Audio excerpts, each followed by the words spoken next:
Hey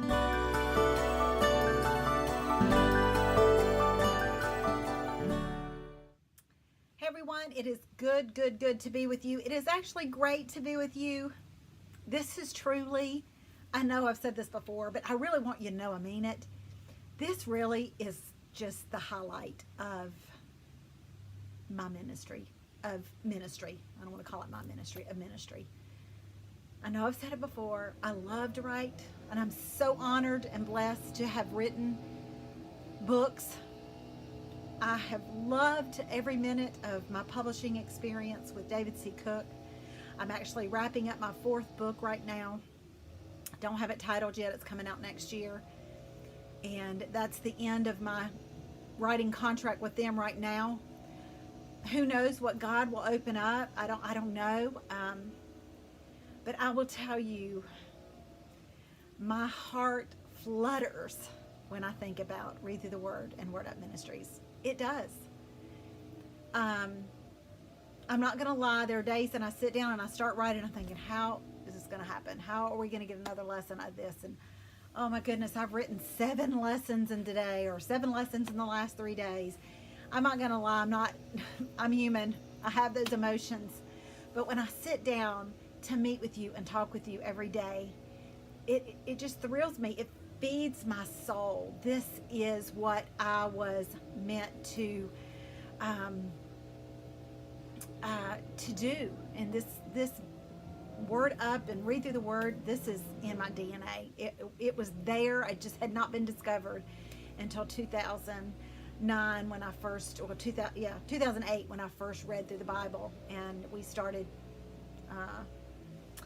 blog through the Bible in 2009, and eventually changed over to Read Through the Word. And recently, last year, I don't even know what year this is, the end of 2019, started up Word Up.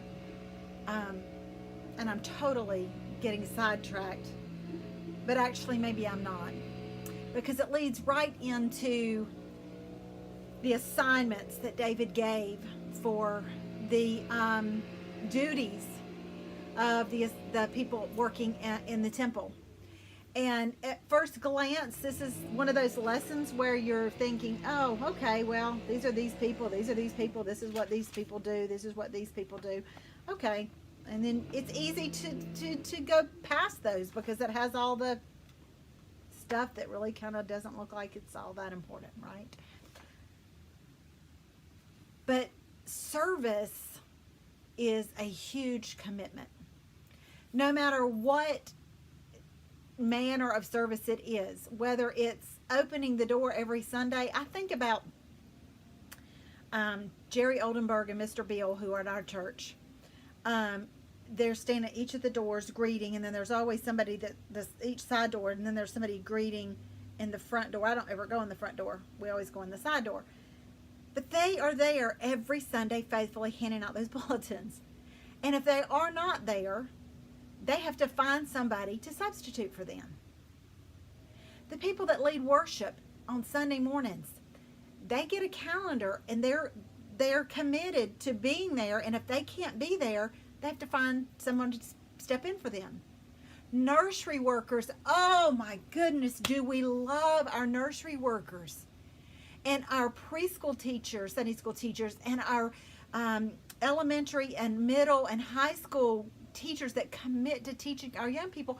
Oh my goodness. And then think of those that teach our Sunday school lessons every week. Right? These are commitments. These are service. It as little as small as we may think handing out a bulletin is, which I think that's a huge job, because that's not in my skill set at all. I'm an introvert, so to think that I would have to be there every Sunday shaking hands or talking to and greeting people that I don't know, that's totally out of my skill set. Totally. God wouldn't call me, well, I'm not going to say he wouldn't call me, because he calls us, he stretches us. Our gifts change over the years. But that's not my assignment. That's Bill's assignment. That's Jerry Oldenburg's assignment. That's the front door greeter's assignment. Whatever it might be, a missionary. That's not my assignment. But every assignment that God gives us is significant. Every assignment that God gives us is significant. And every assignment has to be considered, because every assignment can become a burden. And every assignment can become a, oh gosh, I have to go again and teach those people. It can become that way. We don't set out for it to be that way. We don't. But it can become that way. It can become rote. It can become stale when we don't consider the commitment. Not just whether or not to take it, but whether or not to keep it and continue doing it. And here's the thing. This is what I read somewhere, where 20% of the congregates do the work. We continue to do an assignment, a ministry job, because nobody else will do it. Nobody else signed up at the ministry job fair, so I guess I'll keep doing it. Hello, that doesn't mean that you are supposed to keep doing the job. Now listen, don't run up to your church the next time you're there and say, hey, I learned on Read Through the Word that I'm supposed to quit my nursery position. God, don't do that. Because you need to finish well. That's important. And that's a lesson for another day. But you need to finish out the assignment. Whether you took it and you stayed too long, if you took it under right consideration and you stayed too long, that doesn't give you permission to quit out on something. That's not godly either. Finish it out, and finish it out well, and finish it out strong.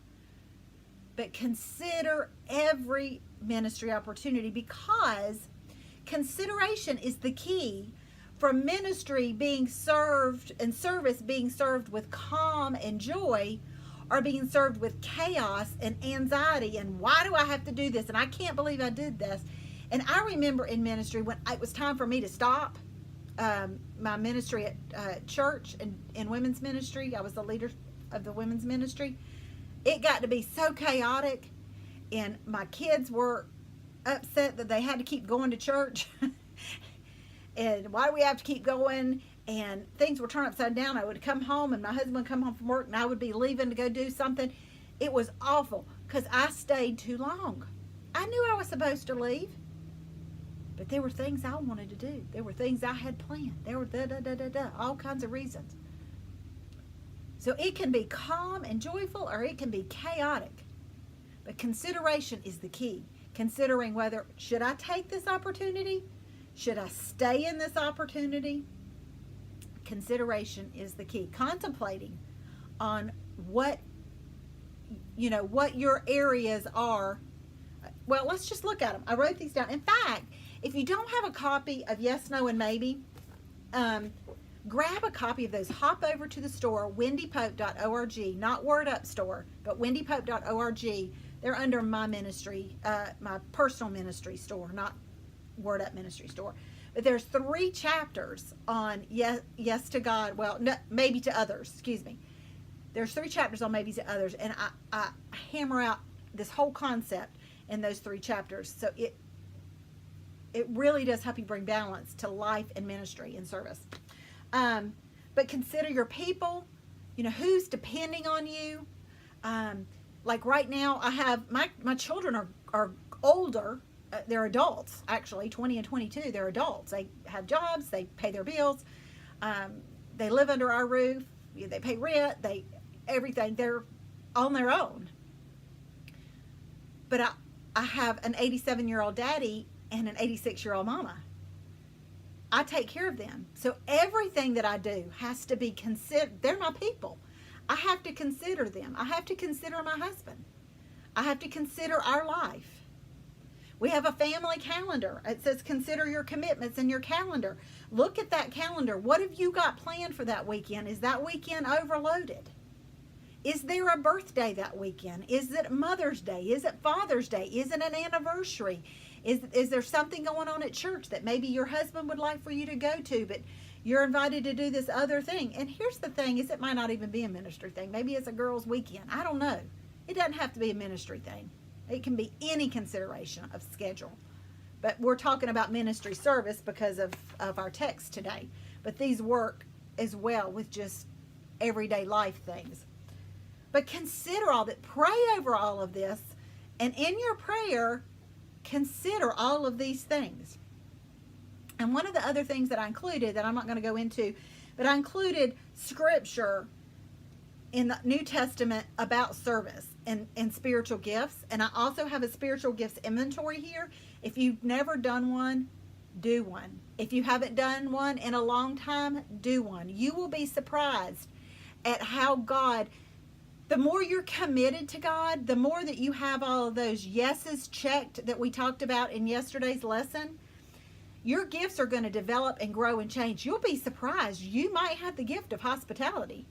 You might have a benevolent heart that you never thought you had.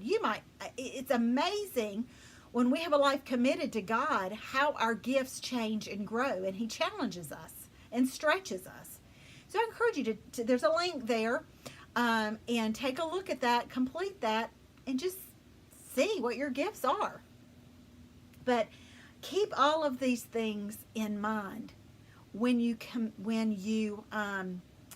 are committing to service, when you're making a commitment to anything. But we're talking about service right now. But like I said, these are principles that can be used for commitment to anything. But your life will be in balance, and there will be a calm in your life. It won't be chaotic. Even if it's messy at your house, when you've got your commitments lined up correctly, there's a calm in your spirit. It's amazing how it happens, because ministry opportunities and serving the Lord are not those things are not meant to complicate your life. They're meant to complement your life. It's part of our loving God and loving people. That's what God says the main things for us to do. The greatest commandments are to love me and love my people. That's what He says. So there's got to be a way to find a healthy balance between loving God and loving and serving people. And these are great, great principles that I still live by. I've been living by them for 20 years maybe. And my life seems very chaotic at times. Can seem very, very chaotic at times. But then there's a calm in the chaos, because I'm where I'm supposed to be. And I know right away, if I'm not where I'm supposed to be, I start getting scattered.